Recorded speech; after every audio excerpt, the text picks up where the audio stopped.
noches, bienvenidas y bienvenidos. Gracias por estar aquí de nuevo y gracias a nuestro colega periodista Jesús Esquivel, que está nuevamente en este estudio de CNN en la Ciudad de México. Jesús, buenas noches, bienvenido. Buenas, ¿cómo estás? Carmen, muy bien. Gracias por estar aquí. Bueno, autor de muchas investigaciones periodísticas, periodista de la revista Proceso y autor de libros como La DEA en México, entre otros. Jesús, ahora presentando un libro que sin duda alguna hay que revisar. Los narcos gringos. Los narcos gringos, una radiografía inédita del tráfico de drogas en los Estados Unidos, una edición de Grijalvo que está circulando ya en estos días. Y bueno, ahí está. El título es totalmente claro y contundente, hablando de los narcos gringos. Siempre se dice, Jesús, hablemos de lo que pasa en los Estados Unidos porque siempre se enfatiza y se subraya el papel de los narcos mexicanos o latinoamericanos en una estructura criminal global. Pero de los narcos gringos siempre hay dudas de dónde son, quiénes son, cómo operan, la tipología de los narcos gringos, todo lo que has investigado y que colocas en este libro, entre otras cosas con entrevistas, con revisión de expedientes judiciales, con la revisión de varios lugares concretos de los Estados Unidos que te ha dado esto que estás presentando. Cuéntanos de los narcos gringos.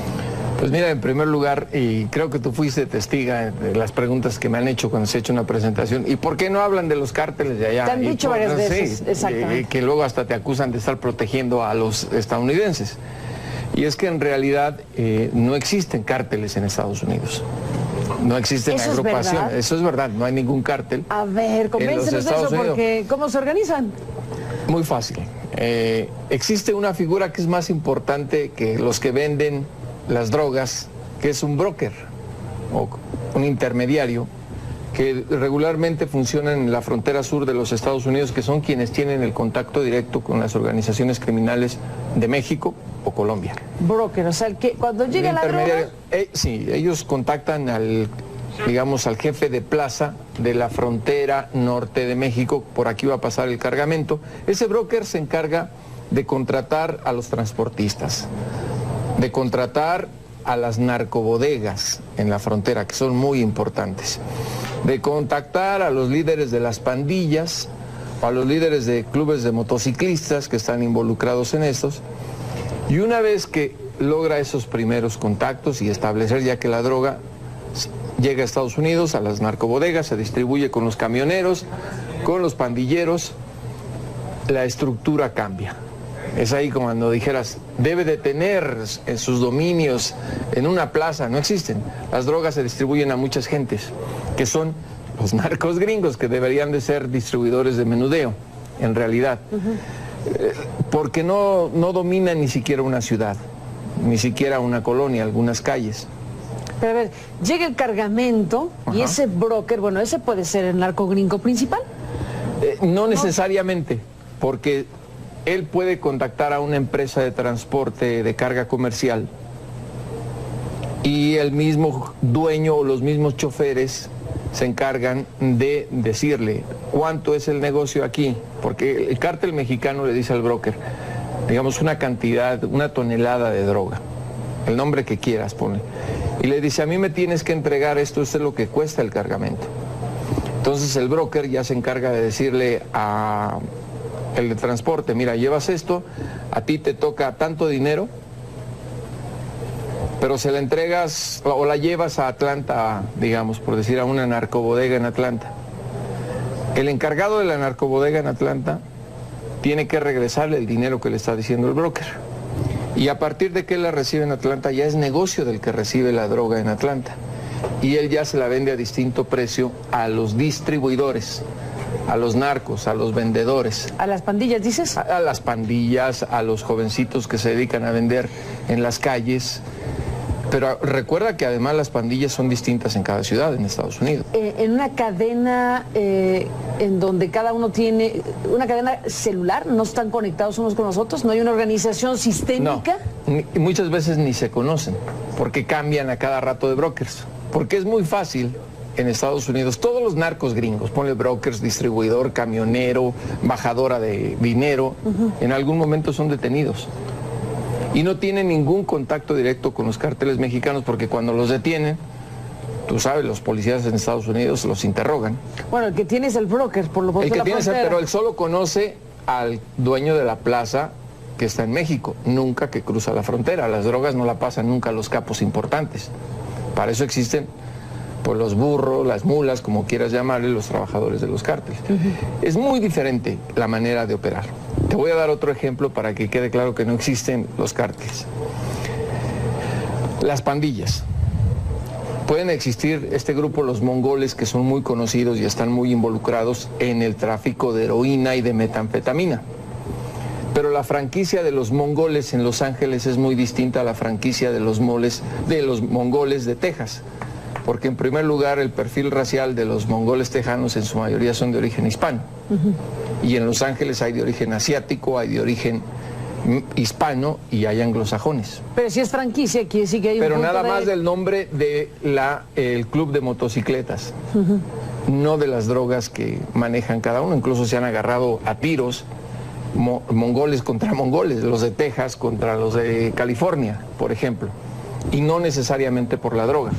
Además, todas las rutas del movimiento de drogas en Estados Unidos las manejan los narcos mexicanos. De ahí que cuando escuchamos que dice la DEA, la presencia del cártel de Sinaloa en Estados Unidos es tan grande, pero no necesariamente porque estén los capos del cártel de Sinaloa en Estados Unidos, sino en realidad son los contactos que tienen con los narcos estadounidenses. Que eso es lo que más me ha sorprendido de esta investigación, Carmen. Porque se dice, hablando de los expedientes, se dice, bueno, y entonces, ¿por qué no anuncian las grandes capturas de John Smith, por ejemplo, en los medios de comunicación de Estados Unidos? Pues porque no existe un narcotraficante de la talla del Grande, del Mayo, del Chapo. Y los periódicos estadounidenses, los importantes, no se encargan de eso porque están los medios locales que tienen su sección policíaca y ahí sí, si lo revisas, vete a Atlanta, revisa el periódico local y hay arrestos todos los días de personas relacionadas con el narcotráfico, no con grandes cantidades porque, te insisto, son más que nada distribuidores y vendedores al menudeo. O sea, se dispersa el asunto, sí, al cruzar, son miles y miles de narcos. Yo creo que hay más narcos, si les llamamos así. No, son narcotraficantes del tamaño que sean, pero son traficantes que aquí en México droga. De la gente que está involucrada, porque además, recuerda, es un país muy grande, con más de 300 millones de habitantes. Son muchas ciudades. Son muchos barrios y es mucho el consumo de drogas en Estados Unidos. Y en la tipología de ese narco gringo, ¿son gringos? Bueno, tú dices, los mongoles, unos son de origen asiático. En el caso de las pandillas, otros de los clubes, pero ¿cuál es la tipología, si fuera el caso planteado así? Mira, yo me concentré en esta investigación, porque hay muchos de origen hispano, pero yo traté de concentrarme en los anglosajones y en los afroamericanos. Sí, precisamente de ahí el título de los narcos. Bueno, el primer capítulo, Don Henry Ford Jr., un tejano que de verdad es hasta cómico. Dices, bueno, el tipo parece de novela. Sí. Pero es cierto. Así son. Ahora, no existe esa cultura, que todavía me resisto a decirle que en México tenemos una narcocultura, en Estados Unidos, porque en Estados Unidos ni se visten de una manera específica la gente involucrada en el trasiego de drogas. Ah, ¿no? ¿Cómo son normales? Normales. ¿Qué es normal?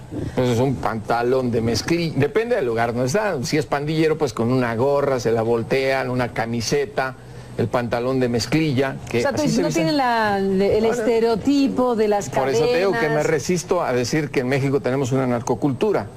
Ni tampoco les gustan las canciones, los corridos relacionados con el narco, ¿no? Es gente normal. Son, en el caso de los afroamericanos, raperos. En el caso de los blancos, pues les puede gustar todo tipo de música. Te los puedes encontrar. Los que distribuyen las drogas en Nueva York se visten normal, si no, ¿cómo se meterían al metro? Los identificarían inmediatamente, no andan con un sombrero tejano, un pantalón de mezclilla, botas o un cinturón piteado, ¿no? Son normales, esa es la diferencia.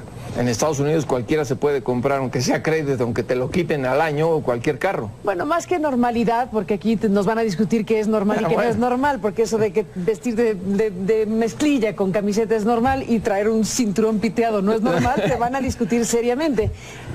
estás en el punto de decir no hay una vestimenta prototípica del narcotraficante ni un en los Estados comportamiento, Unidos. Es lo ni que un estás comportamiento tampoco, porque tú sabes que los afroamericanos no se comportan de la misma manera que los anglosajones.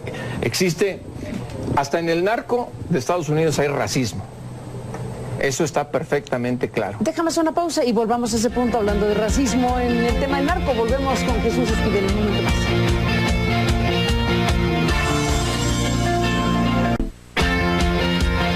Volvemos, Jesús Esquivel, en esta conversación sobre esto que has llamado los narcos gringos. Te quedaste en el punto del racismo en este contexto de cosas. ¿Por qué vas a ese asunto? Hay una figura muy importante en el narcotráfico de Estados Unidos. Los cárteles mexicanos meten droga a la Unión Americana por una única razón: el dinero en efectivo, los dólares. De alguna manera se tiene que bajar, como dicen en el argot del narco, ese dinero a la frontera sur de los Estados Unidos. ¿Quién lo baja? Las narcas gringas. Cuando me contaron los agentes federales... Las narcas gringas. Bueno, yo le puse las narcas gringas. Bueno, ya estás en ese plan. Pero te voy a decir quiénes son. Cuando me empezaron a... creo que nunca me había divertido tanto en escribir algo como en este capítulo. A través de un intermediario que no es el mismo broker de la frontera, tiene que ser un anglosajón, buscan a mujeres blancas de entre 25 y 35 años, ojos azules, mamás, las famosas soccer mom, con 2 niños o 3, clase media, y les hacen una oferta. Se quiere ganar 25,000, 30,000 dólares en efectivo y un auto nuevo. ¿Qué tengo que hacer? Irse de vacaciones con sus niños. De verdad, sí, usted va a viajar de Washington DC, por decir, a Orlando, a Florida. Le vamos a dar la ruta del viaje, se le van a pagar los hoteles, se va a hospedar en los hoteles que nosotros le vamos a decir. Lo único que tiene que hacer es irse manejando usted, señora rubia de ojos azules, con sus niños y su camioneta. Y en la camioneta que le da, nueva, con las maletas. Pero por favor se lleva maletas, se lleva la comida de los niños, que vayan viendo el video, que vayan jugando. En una de las paradas que va usted a hacer antes de llegar al destino final, se le va a dejar siempre la camioneta abierta cuando se hospede. Va a dejar la camioneta o el auto abierto y se le va a colocar una maleta, la cual usted no debe tocar por ningún motivo. Cuando usted llega a su destino final, esa maleta va a desaparecer y a partir de ese instante, tanto el dinero que se le dio en efectivo como el auto es suyo. Y se olvida de nosotros. Se olvida de nosotros. ¿Quién en su sano juicio, en las carreteras estatales o federales de Estados Unidos, siendo policía, va a detener a una rubia con niños que van hasta llorando, jugando, y pensar siquiera que está metida en el narcotráfico? ¿Qué llevan en esa maleta? Un promedio de 10 millones de dólares en efectivo. ¿Eso lo organiza alguien junto con el broker? ¿O que contrata el broker? Es otro intermediario. Pero tiene que ser anglosajón en ese caso. Imagínate, se le acerca un hispano a una blanquita de Boston, pues le va a causar sospechas. Muchas solo hacen un viaje porque ni siquiera saben qué llevar, pero hay otras que, por eso me enteré, porque las han detenido el FBI, la DEA, ICE, el Departamento del Tesoro, y han repetido. Me contaban el caso de una que en un año hizo más de 30 viajes. Hasta El Paso. Es un patrón. Sí, ya es un patrón, por eso la detuvieron, pues se les hacía raro que un auto con placas de Boston estuviera llegando con tanta frecuencia a la ciudad del Paso, en Texas. Vas cuentas cuánto dinero bajaba. Y es un ejército de bajadoras. En cambio, si ven a una negrita o hispana con tanta frecuencia en las carreteras, con niños y con un auto nuevo, siempre las detienen por alguna razón. Es el racismo. Y ahora, otra cosa. Las sentencias más fuertes por delitos relacionados al trasiego de drogas han sido distribuidores y vendedores de droga negros. Con los blancos son más benévolos. Según los expedientes que revisaste. Según los expedientes. ¿Cuántos expedientes revisaste, Jesús Esquivel? Fueron más de 3,000. No me acuerdo el número, pero fueron más de 3,000. Hasta que me cansé porque no encontré a ningún narco de la talla del Chapo, de Caro, de nadie. Porque todos... Pero aquí la pregunta sería, déjame te interrumpo. porque no los encontraste en los expedientes judiciales, ¿significa entonces que no existen? Porque además, precisamente, mientras revisaba, yo tuve conversaciones on y off the record con funcionarios dedicados a combatir al tráfico. Y me dijeron, ya me habían dicho antes, te vas a cansar, no vas a encontrar ninguno. Ha habido narcotraficantes estadounidenses, sí, sentenciados a cadena perpetua, pero no por los delitos del trasiego de drogas, sino porque en esas luchas por, a veces entre pandillas, han matado a alguien porque se robó medio kilo de marihuana y lo matan, y ahí ya es homicidio. Y ha habido casos en que por ese tipo de delitos sí llegan a sentenciar a un narcotraficante, distribuidor de drogas, a una cadena perpetua. Pero por delitos del trasiego de drogas, Don Henry Ford Jr. metía toneladas de marihuana a Estados Unidos. Le metieron 17 años de cárcel, ya está libre. Nada. Ya está libre, es otra vez está ranchero. Obviamente, el problema con ellos cuando salen es que en Estados Unidos sí les quitan absolutamente todo. Déjame hacer una pausa y regresamos en esta conversación con Jesús Esquivel hablando de los narcos gringos. Volvemos en un instante. Esquivel, pues para revisarse este libro sin duda que estás presentando, esto que llamas radiografía inédita del tráfico de drogas en Estados Unidos, que es como se presenta en la portada de este libro. Pero bueno, déjame cerrar este programa porque nos quedaríamos escuchándote con todos estos detalles de lo que has podido investigar, con las revisiones de los expedientes, con las entrevistas, con lo que te contaron, etcétera. Pero bueno, al final de cuentas da la idea de que pasa la frontera la droga en Estados Unidos, se pulveriza, detienen a cada rato a los narcos gringos, como tú dices, y entonces ¿dónde está la maquinaria criminal del crimen organizado y del narcotráfico en particular en los Estados Unidos? Yo creo que en Estados Unidos, si de verdad quisiera el gobierno federal de ese país combatir el problema del trasiego de drogas y de la venta, primero tendría que empezar con el sector financiero.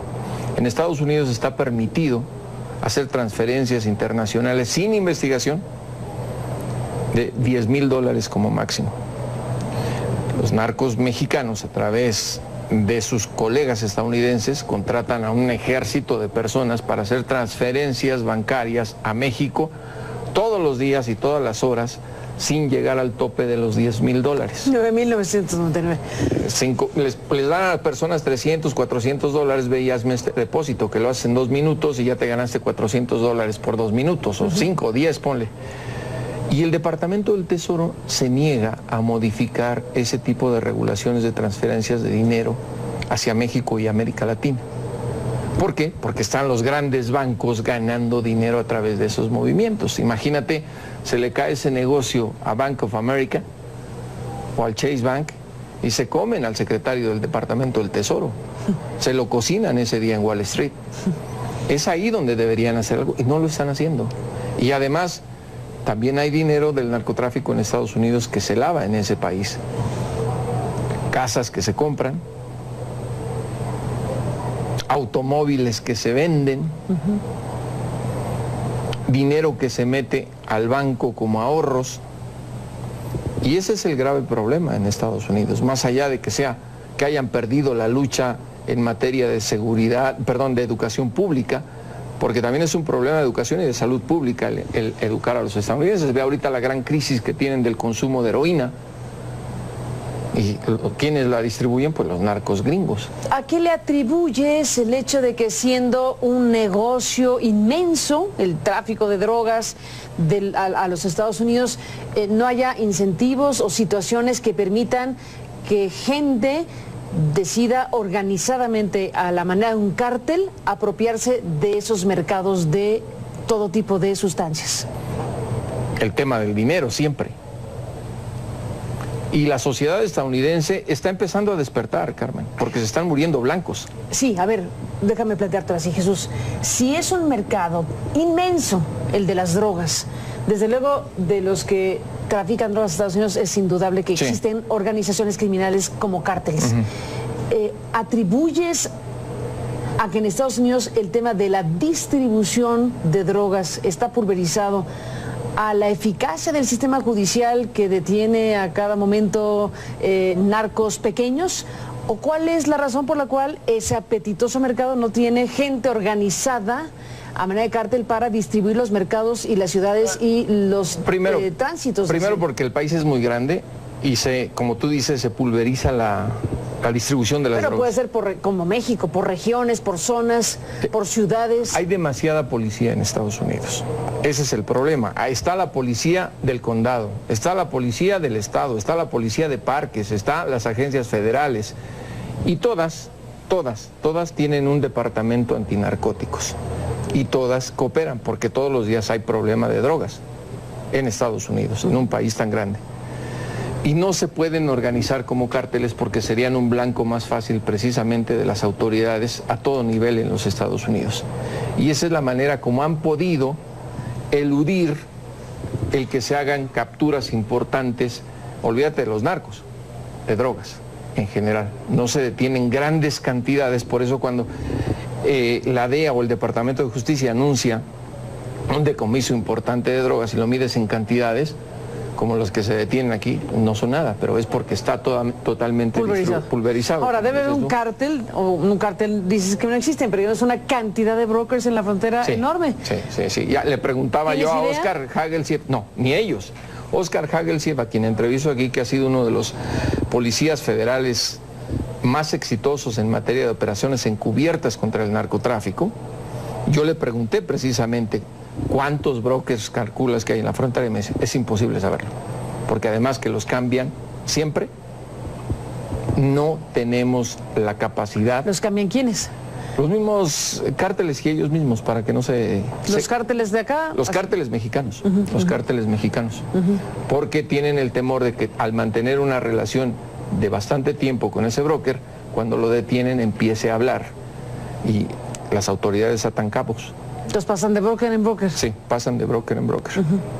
Oscar Hagelsieff es un tipo muy interesante, que yo sé que pronto va a escribir un libro y que se va a presentar aquí en México, porque si tú lo vieras físicamente, Carmen, sin traje, caminar en la calle te haces un lado, te da miedo. Es un tipo alto, corpulento, tatuado por todos lados, que se rapa y que parece pandillero. Y ha sido uno de los agentes encubiertos más exitosos. Era agente federal en la frontera, ahora es jefe de ICE en Washington. Y yo lo conocí desde la frontera. Y él es el que, a través de él, entendí el asunto de los brokers. Es más, yo no sabía quiénes eran los brokers. Pues ahí está, una descripción muy amplia que habremos de seguir de cerca con la propia lectura del libro, que invitamos al público a que lo haga. Por lo pronto, gracias, Jesús, por venir a contar esto que cuentas en este programa y estamos en contacto contigo como siempre. Gracias a ti, Carmen. Gracias, Jesús, y estamos en comunicación como siempre. Buenas noches, gracias que nos permitió acompañarle. Y bueno, pues sí, ahí está, circulando Los Narcos Gringos de Jesús Esquivel. Estaremos siguiendo de cerca las reacciones. Por lo pronto, gracias y hasta la próxima. Y le dice, a mí me tienes que entregar esto es lo que cuesta el cargamento. Entonces el broker ya se encarga de decirle a el de transporte, mira, llevas esto, a ti te toca tanto dinero, pero se la entregas o la llevas a Atlanta, digamos, por decir, a una narcobodega en Atlanta. El encargado de la narcobodega en Atlanta tiene que regresarle el dinero que le está diciendo el broker.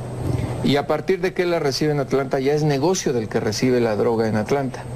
Y él ya se la vende a distinto precio a los distribuidores, a los narcos, a los vendedores. ¿A las pandillas, dices? A las pandillas, a los jovencitos que se dedican a vender en las calles.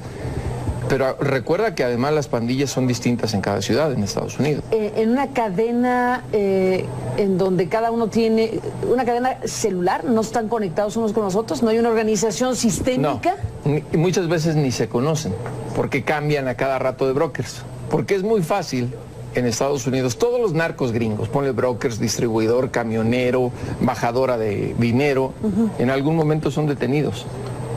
Y no tienen ningún contacto directo con los cárteles mexicanos porque cuando los detienen, tú sabes, los policías en Estados Unidos los interrogan. Bueno, el que tiene es el broker, por lo pronto. El que tiene es el, pero él solo conoce al dueño de la plaza que está en México, nunca que cruza la frontera. Las drogas no la pasan nunca a los capos importantes.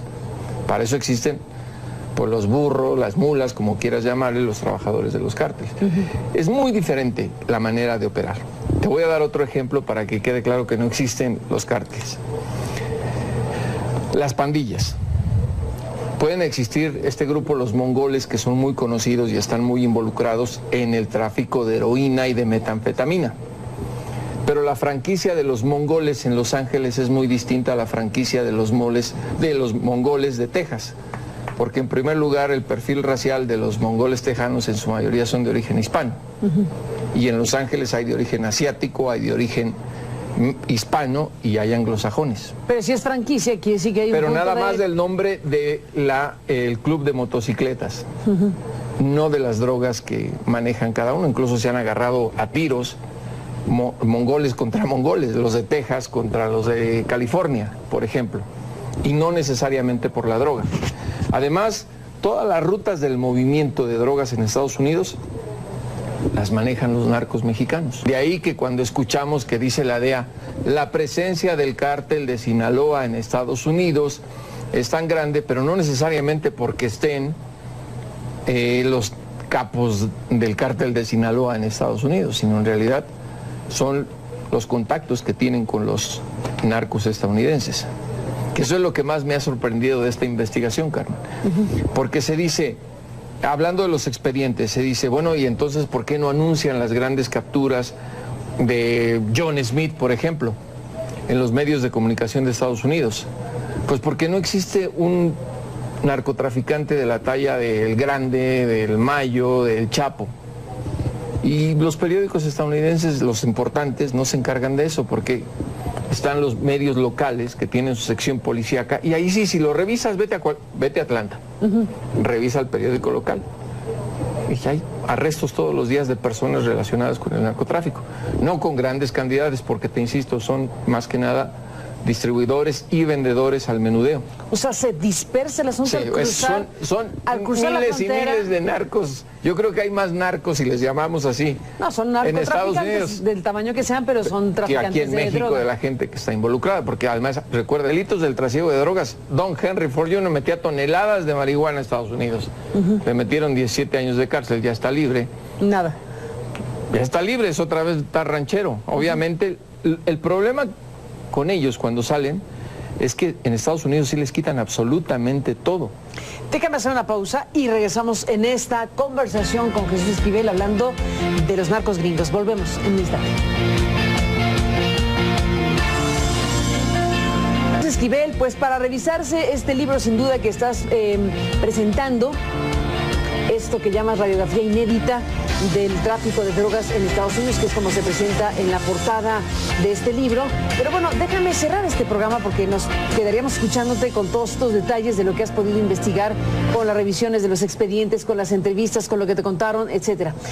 Pero bueno, al final de cuentas da la idea de que pasa la frontera la droga en Estados Unidos, se pulveriza, detienen a cada rato a los narcos gringos, como tú dices, y entonces, ¿dónde está la maquinaria criminal del crimen organizado y del narcotráfico en particular en los Estados Unidos? Yo creo que en Estados Unidos, si de verdad quisiera el gobierno federal de ese país combatir el problema del trasiego de drogas y de la venta, primero tendría que empezar con el sector financiero.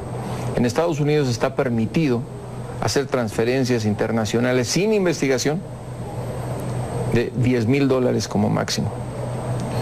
Los narcos mexicanos, a través de sus colegas estadounidenses, contratan a un ejército de personas para hacer transferencias bancarias a México todos los días y todas las horas, sin llegar al tope de los $10,000. 9,999. Les dan a las personas $300, $400, ve y hazme este depósito, que lo haces en 2 minutos y ya te ganaste $400 por 2 minutos, o 5 o 10, ponle. Y el Departamento del Tesoro se niega a modificar ese tipo de regulaciones de transferencias de dinero hacia México y América Latina. ¿Por qué? Porque están los grandes bancos ganando dinero a través de esos movimientos. Imagínate, se le cae ese negocio a Bank of America o al Chase Bank y se comen al secretario del Departamento del Tesoro. Se lo cocinan ese día en Wall Street. Es ahí donde deberían hacer algo y no lo están haciendo. Y además, también hay dinero del narcotráfico en Estados Unidos que se lava en ese país. Casas que se compran, automóviles que se venden, dinero que se mete al banco como ahorros, Y ese es el grave problema en Estados Unidos, más allá de que hayan perdido la lucha en materia de seguridad, perdón, de educación pública, porque también es un problema de educación y de salud pública el educar a los estadounidenses. Ve ahorita la gran crisis que tienen del consumo de heroína. ¿Y quiénes la distribuyen? Pues los narcos gringos. ¿A qué le atribuyes el hecho de que siendo un negocio inmenso, el tráfico de drogas a los Estados Unidos, no haya incentivos o situaciones que permitan que gente decida organizadamente, a la manera de un cártel, apropiarse de esos mercados de todo tipo de sustancias? El tema del dinero siempre. Y la sociedad estadounidense está empezando a despertar, Carmen, porque se están muriendo blancos. Sí, a ver, déjame planteártelo así, Jesús. Si es un mercado inmenso el de las drogas, desde luego de los que trafican drogas en Estados Unidos es indudable que existen organizaciones criminales como cárteles. ¿Atribuyes a que en Estados Unidos el tema de la distribución de drogas es un país muy grande, con más de 300 millones de habitantes, son muchas ciudades? Son muchos barrios y es mucho el consumo de drogas en Estados Unidos. Y en la tipología de ese narco gringo, ¿son gringos? Bueno, tú dices, los mongoles, unos son de origen asiático. En el caso de las pandillas, de los clubes. Pero ¿cuál es la tipología, si fuera el caso planteado así? Mira, yo me concentré en esta investigación, porque hay muchos de origen hispano, pero yo traté de concentrarme en los anglosajones y en los afroamericanos. Sí, precisamente de ahí el título de los narcos. Bueno, el primer capítulo, Don Henry Ford Jr., un tejano que de verdad es hasta cómico. Dices, bueno, el tipo parece de novela. Sí. Pero es cierto, así son. Ahora, no existe esa cultura, que todavía me resisto a decirle que en México tenemos una narcocultura, en Estados Unidos, porque en Estados Unidos ni se visten de una manera específica la gente involucrada en el trasiego de drogas. ¿Ah, no? ¿Cómo se son normales? Normales. ¿Qué es normal? Pues es un pantalón de mezclilla, depende del lugar donde está. Si es pandillero, pues con una gorra, se la voltean, una camiseta, el pantalón de mezclilla. Que o sea, tú dices, no tienen el estereotipo de las cadenas. Por eso te digo que me resisto a decir que en México tenemos una narcocultura. Ni tampoco les gustan las canciones o los corridos relacionados con el narco, ¿no? Es gente normal. Son, en el caso de los afroamericanos, raperos. En el caso de los blancos, pues les puede gustar todo tipo de música. Te los puedes encontrar. Los que distribuyen las drogas en Nueva York se visten normal, si no, ¿cómo se meterían al metro? Los identificarían inmediatamente, no andan con un sombrero tejano, un pantalón de mezclilla, botas o un cinturón piteado, ¿no? Son normales, esa es la diferencia. En Estados Unidos cualquiera se puede comprar, aunque sea crédito, aunque te lo quiten al año, o cualquier carro. Bueno, más que normalidad, porque aquí nos van a discutir qué es normal y qué no es normal, porque eso de que vestir de mezclilla con camiseta es normal y traer un cinturón piteado no es normal, te van a discutir seriamente. Estás en el punto de decir, no hay una vestimenta prototípica del narcotraficante en los Estados Unidos. Es lo que estás comportamiento tampoco. Porque tú sabes que los afroamericanos no se comportan de la misma manera que los anglosajones. Existe, hasta en el narco de Estados Unidos hay racismo. Eso está perfectamente claro. Déjame hacer una pausa y volvamos a ese punto hablando de racismo en el tema del narco. Volvemos con Jesús Esquivel en un momento más.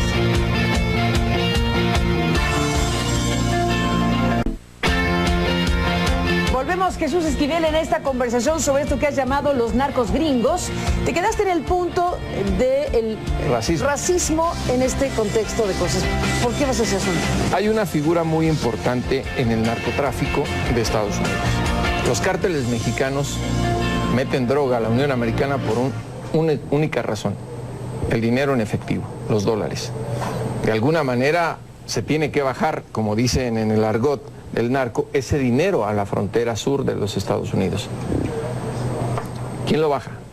Las narcas gringas. Cuando me contaron los agentes federales... Las narcas gringas. Bueno, yo le puse las narcas gringas. Bueno, ya estás en ese plan. Pero te voy a decir quiénes son. Cuando me empezaron a... creo que nunca me había divertido tanto en escribir algo como en este capítulo.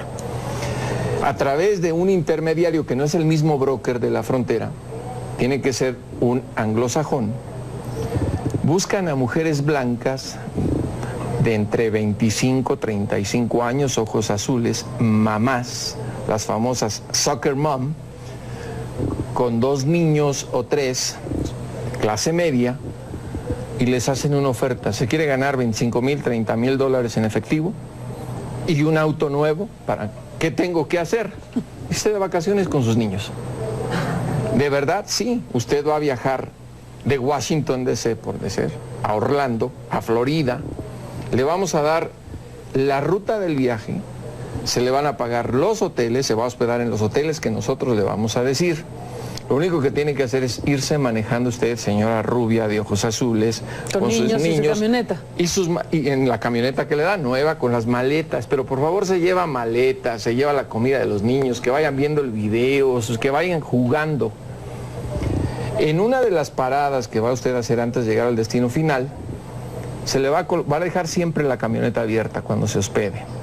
Va a dejar la camioneta o el auto abierto y se le va a colocar una maleta, la cual usted no debe tocar por ningún motivo. Cuando usted llega a su destino final, esa maleta va a desaparecer y a partir de ese instante, tanto el dinero que se le dio en efectivo como el auto es suyo. Y se olvida de nosotros. Se olvida de nosotros. ¿Quién en su sano juicio, en las carreteras estatales o federales de Estados Unidos, siendo policía, va a detener a una rubia con niños que van hasta llorando, jugando, y pensar siquiera que está metida en el narcotráfico? ¿Qué llevan en esa maleta? Un promedio de 10 millones de dólares en efectivo. ¿Eso lo organiza alguien junto con el broker? ¿O que contrata el broker? Es otro intermediario. Pero tiene que ser anglosajón en ese caso. Sí, imagínate, se le acerca un hispano a una blanquita de Boston, pues le va a causar sospechas. Muchas solo hacen un viaje porque ni siquiera saben qué llevar.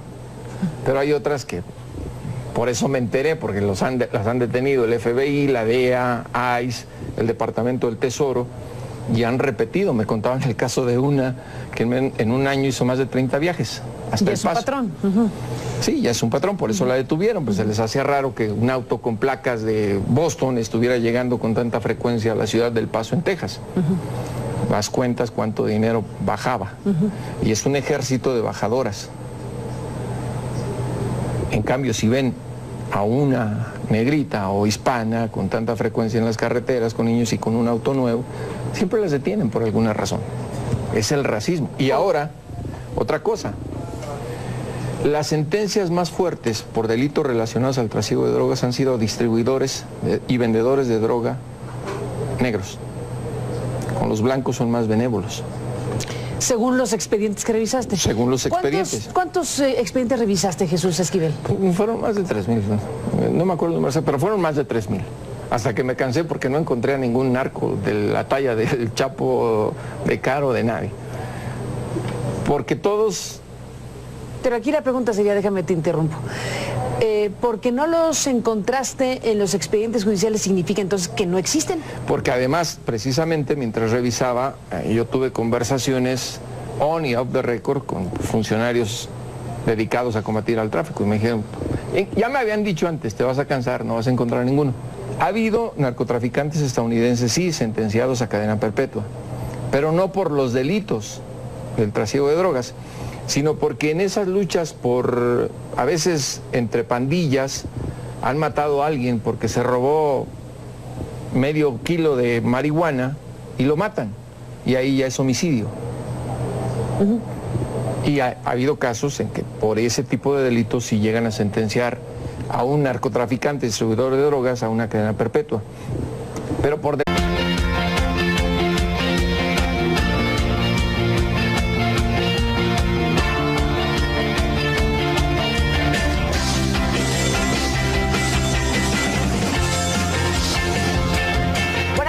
Bienvenidas y bienvenidos, gracias por estar aquí de nuevo y gracias a nuestro colega periodista Jesús Esquivel, que está nuevamente en este estudio de CNN en la Ciudad de México. Jesús, buenas noches, bienvenido, ¿cómo estás? Carmen, muy bien. Gracias por estar aquí. Bueno, autor de muchas investigaciones periodísticas, periodista de la revista Proceso y autor de libros como La DEA en México, entre otros. Jesús, ahora presentando un libro que sin duda alguna hay que revisar. Los narcos gringos, una radiografía inédita del tráfico de drogas en los Estados Unidos, una edición de Grijalvo que está circulando ya en estos días. Y bueno, ahí está, el título es totalmente claro y contundente, hablando de los narcos gringos. Siempre se dice, Jesús, hablemos de lo que pasa en los Estados Unidos porque siempre se enfatiza y se subraya el papel de los narcos mexicanos o latinoamericanos en una estructura criminal global. Pero de los narcos gringos siempre hay dudas de dónde son, quiénes son, cómo operan, la tipología de los narcos gringos, todo lo que has investigado y que colocas en este libro, entre otras cosas con entrevistas, con revisión de expedientes judiciales, con la revisión de varios lugares concretos de los Estados Unidos que te ha dado esto que estás presentando. Cuéntanos de los narcos gringos. Pues mira, en primer lugar, y creo que tú fuiste testiga de las preguntas que me han hecho cuando se ha hecho una presentación, ¿y por qué no hablan de los cárteles de allá? Te han dicho varias veces, sí, exactamente. Que luego hasta te acusan de estar protegiendo a los estadounidenses. Y es que en realidad no existen cárteles en Estados Unidos. No existen agrupaciones. Eso es verdad, no hay ningún cártel. A ver, convéncenos de eso, porque ¿cómo se organizan? Muy fácil. Existe una figura que es más importante que los que venden las drogas, que es un broker o un intermediario que regularmente funciona en la frontera sur de los Estados Unidos, que son quienes tienen el contacto directo con las organizaciones criminales de México o Colombia. Broker, o sea, el que cuando llega la droga... Sí, ellos contactan al jefe de plaza de la frontera norte de México, por aquí va a pasar el cargamento. Ese broker se encarga de contratar a los transportistas, de contratar a las narcobodegas en la frontera, que son muy importantes, de contactar a los líderes de las pandillas, o a los líderes de clubes de motociclistas que están involucrados en estos, y una vez que logra esos primeros contactos y establecer ya que la droga llega a Estados Unidos, a las narcobodegas, se distribuye con los camioneros, con los pandilleros, la estructura cambia. Es ahí como cuando dijeras, debe de tener en sus dominios, en una plaza, no existen. Las drogas se distribuyen a muchas gentes, que son los narcos gringos, que deberían de ser distribuidores de menudeo, en realidad. Porque no dominan ni siquiera una ciudad, ni siquiera una colonia, algunas calles. Pero a ver, llega el cargamento y ese broker, bueno, ese puede ser el narco gringo principal. No necesariamente, porque él puede contactar a una empresa de transporte de carga comercial y el mismo dueño o los mismos choferes se encargan de decirle cuánto es el negocio aquí, porque el cártel mexicano le dice al broker, digamos, una cantidad, una tonelada de droga, el nombre que quieras, ponle.